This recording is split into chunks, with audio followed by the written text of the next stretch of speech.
Bonjour chers amis traders, comme chaque fin de semaine, analyse rapide du Bitcoin, du DAX, du CAC 40, de l'euro-dollar, du SP500 pour la semaine à venir, en mode investissement et en mode trading. On commence tout de suite avec le calendrier économique de la semaine à venir, avec quelques statistiques pouvant augmenter la volatilité, notamment mercredi, jeudi, avec les indices des prix à la consommation pour tout ce qui est la zone euro, également pour la zone US, la partie Amérique, jeudi, début d'après-midi.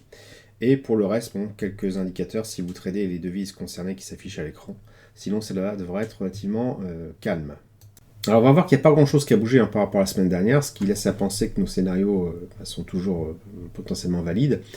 Donc, la semaine dernière, j'avais envisagé deux possibilités pour le Bitcoin exprimé en euros. Soit il continue dans ce tunnel haussier, et effectivement, le RSI au-dessus des 50, la stochastique aussi, laisse à penser que ça pouvait continuer. On a quand même une incursion en dessous de ce tunnel. Donc on peut très bien envisager l'autre scénario, qui est en fait une latéralisation du prix, ce qui, d'un point de vue visuel, est tout à fait cohérent, puisque le prix évolue vraiment dans une espèce de mini-range.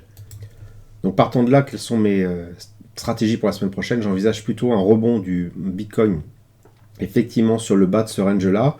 D'autant plus que voilà, on a un RSI qui arrive pile sur les 50, qui est même très légèrement percé. Donc moi j'envisage plutôt un rebond, comme je l'avais envisagé d'ailleurs la semaine dernière.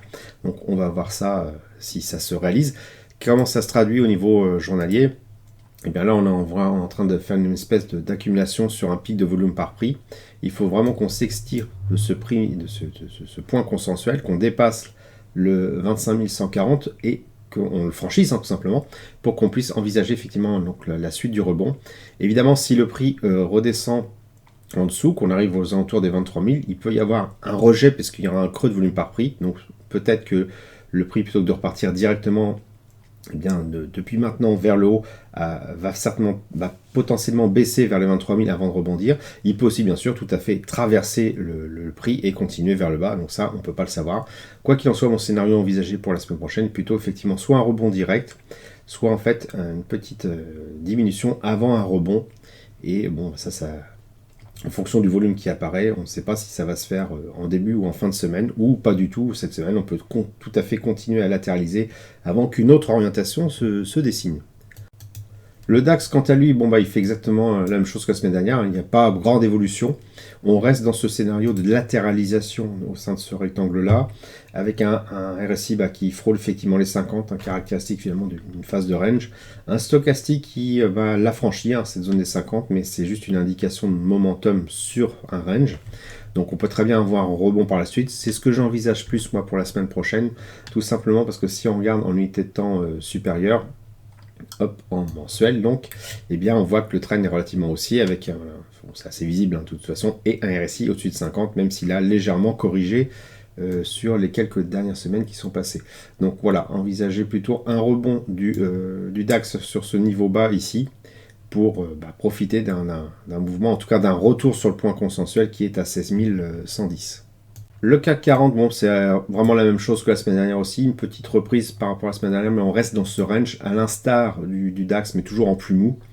Donc voilà, un RSI au-dessus des 50, stochastique qui vient de percer lui aussi le niveau des 50, donc vraiment le même scénario que pour le DAX.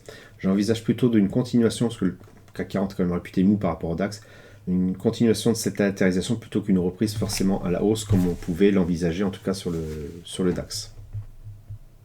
L'euro-dollar a continué sa baisse par rapport à la semaine dernière, mais on est toujours dans ce tunnel haussier, puisque voilà, RSI au-dessus de 50, et à nouveau, si je déplace légèrement ça, on va voir que on touche au niveau du RSI le niveau des 50, justement, on est pile dessus, donc plusieurs possibilités. Soit on a un rebond, ce que moi j'envisage d'une manière un petit peu plus long terme, soit on peut avoir une continuation, une traversée du RSI au-dessous des 50, donc une continuation de la baisse, et une invalidation de ce scénario de reprise qu'on connaît maintenant depuis le mois de novembre de l'année dernière.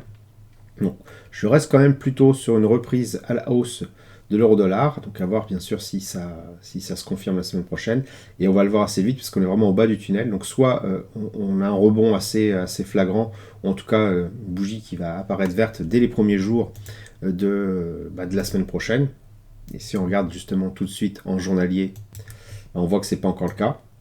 Donc soit un rebond comme ceci, et soit on a une continuation, puisque là on arrive sur un pic de volume par prix, soit on a une continuation, une latéralisation du prix encore un petit peu, en mode hésitation, comme on a eu un peu ici d'ailleurs, avant soit une reprise à la hausse, soit une continuation à la baisse. Alors vous allez dire, je me mouille pas, c'est vrai. Maintenant, ce qu'il faut voir, c'est la tendance. La tendance, c'est quand même à la hausse en weekly, puisqu'on a RSI au-dessus des 50. On arrive en bas de cette tendance. Donc, il est vraisemblable que on a une reprise de la tendance, sauf une cassure apparente. Pour l'instant, j'ai pas vu vraiment de divergence digne de ce nom. Donc, je pense effectivement que ça va continuer. Et là, donc, voilà, s'il faut faire un diagnostic, c'est celui-là que je vais avoir. Peut-être pas pour la semaine prochaine, mais en tout cas pour les quelques semaines à venir, c'est qu'on va finir par refaire une jambe de hausse pour rejoindre, en tout cas, ce point consensuel à 1,0960 avant de voir ce qui va se passer par la suite. Et pour finir le SP500, donc là, justement, on voit qu'il y a eu le rebond sur le bas de ce tunnel. Alors bon, le tunnel, c'est vrai qu'il n'y a pas non plus beaucoup de points en bas qui permettent de le tracer, donc peut-être que c'est un peu tiré par les cheveux.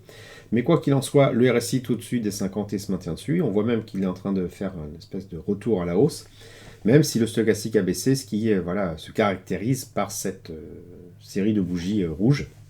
Donc le scénario pour la semaine prochaine est le même que j'avais déjà pour cette semaine et qui s'est avéré, même si c'était un petit peu mou, il n'y a pas une grosse reprise, c'est tout simplement une continuation de cette reprise, en tout cas pour rejoindre le point consensuel des 4512, ce qui permet quand même de faire quelques trades intéressants, en tout cas à la hausse sur la semaine prochaine, si bien sûr ce mouvement se confirme.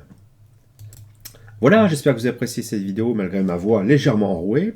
Si c'est le cas, merci de laisser un pouce pour m'encourager à continuer. Abonnez-vous à la chaîne YouTube pour ne rater aucune nouvelle publication. Je vous dis merci et à bientôt sur le blog.